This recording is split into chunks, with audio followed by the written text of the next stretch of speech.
ఏపీలో కొత్త ప్రభుత్వం అధికారంలోకి వచ్చిన తర్వాత సినిమాల నిర్మాణం మీద చర్చ నడుస్తోంది. అగ్ర హీరోలు పవన్ కళ్యాణ్, బాలకృష్ణ అధికారంలో ఉన్నారు. ఏపీ అభివృద్ధి అంటే సినిమా రంగానికి పాత్ర ఉంటుంది. హైదరాబాద్కి పరిమితమైన తెలుగు సినిమా రంగాన్ని ఏపీకి తీసుకెళ్లడం కుదురుతుందా? సినిమాటోగ్రఫీ శాఖను తన పార్టీ మంత్రికే ఇప్పించుకున్న పవన్ ఏం చేస్తారు? ఆంధ్రప్రదేశ్లో ప్రభుత్వం మారింది. టీడీపీ, జనసేన, బీజేపీ కూటమి ప్రభుత్వం ఏర్పాటైంది. కొత్త ప్రభుత్వం కొత్త ప్రాధాన్యాలను పెట్టుకుంటోంది. జగన్ పాలనలో రాష్ట్రం వెనక్కి వెళ్లిందని, రాష్ట్రాన్ని పునర్నిర్మించాలంటే కష్టపడాలని చెబుతోంది ఎన్డీఏ సర్కార్. ఈ కోవలోనే ఇప్పుడు చర్చ సినిమా రంగం మీదకు మళ్లింది. 5 ఏళ్ల కిందట వరకు ఉన్న వైసీపీ ప్రభుత్వంలో కానీ, అంతకు ముందున్న టీడీపీ ప్రభుత్వంలో కానీ ఏపీలో సినిమాల నిర్మాణం చెప్పుకోదగ్గ స్థాయిలో జరగలేదు. ఏపీలో సినిమాలు నిర్మిస్తే భారీగా ప్రోత్సాహకాలిస్తామని జగన్ ప్రకటించినా సినీ పరిశ్రమ పెద్దగా స్పందించలేదు. అగ్ర హీరోలు చిరంజీవి, ప్రభాస్, మహేష్ బాబు లాంటి వాళ్లు తాడేపల్లి వెళ్లి సీఎంగా ఉన్న జగన్తో సమావేశమై చర్చలు జరిపారు. ప్రభుత్వం కూడా రాయితీలు ప్రకటించింది. అయినా అడుగు ముందుకు పడలేదు.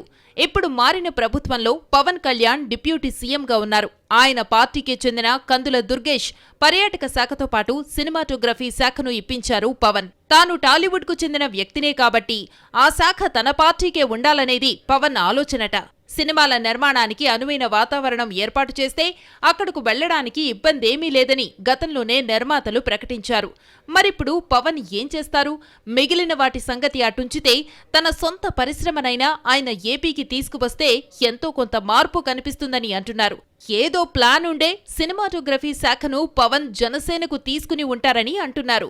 ఏపీలో, ముఖ్యంగా వైజాగ్లో 1970లోనే బాలచందర్ వంటి దిగ్గజ దర్శకులు, దిగ్గజ నటుడు కమల్ హాసన్ వంటి వారితో సినిమాలు నిర్మించారు. చిరంజీవి తన కెరియర్ మొదట్లో నటించిన ఛాలెంజ్ వంటి సినిమాల నిర్మాణము ఏపీలోనే జరిగింది. పవన్ కళ్యాణ్ సినిమాలు కూడా ఇక్కడ షూటింగ్ ని చేసుకున్నాయి. జగన్తో టాలీవుడ్ పెద్దలకు పెద్దగా సన్నిహిత సంబంధాలు లేవు.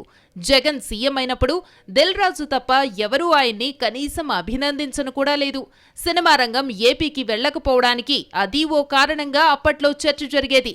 ఇప్పటి పరిస్థితి వేరు. స్వయానా హీరో అయిన పవన్ డిప్యూటీ సీఎంగా ఉన్నారు. మరో అగ్రనటుడు బాలకృష్ణ కూడా ఎమ్మెల్యే. వీళ్లు ఉన్నాక కూడా సినిమా పరిశ్రమ ఏపీకి రాకపోతుందా?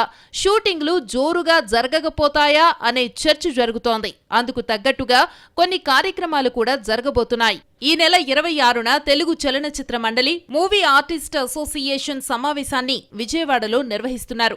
ఏపీలో సినీ పరిశ్రమ అభివృద్ధికి తీసుకోవాల్సిన చర్యలు, ప్రభుత్వం నుంచి కోరాల్సిన సహాయ సహకారాలపై చర్చిస్తామని నిర్మాతలు దిల్ రాజు, దామోదర్ ప్రసాద్, శివప్రసాద్ చెప్పారు. గతంలో ఎప్పుడూ ఇలాంటి ప్రయత్నం జరగకపోవడం, అగ్ర హీరోలు, అగ్ర నిర్మాతలు అంతా ఏపీ పట్ల సానుకూల వైఖరితో ఉండడంతో సినిమా రంగానికి ఏపీలో మంచి రోజులొస్తాయని అంటున్నారు.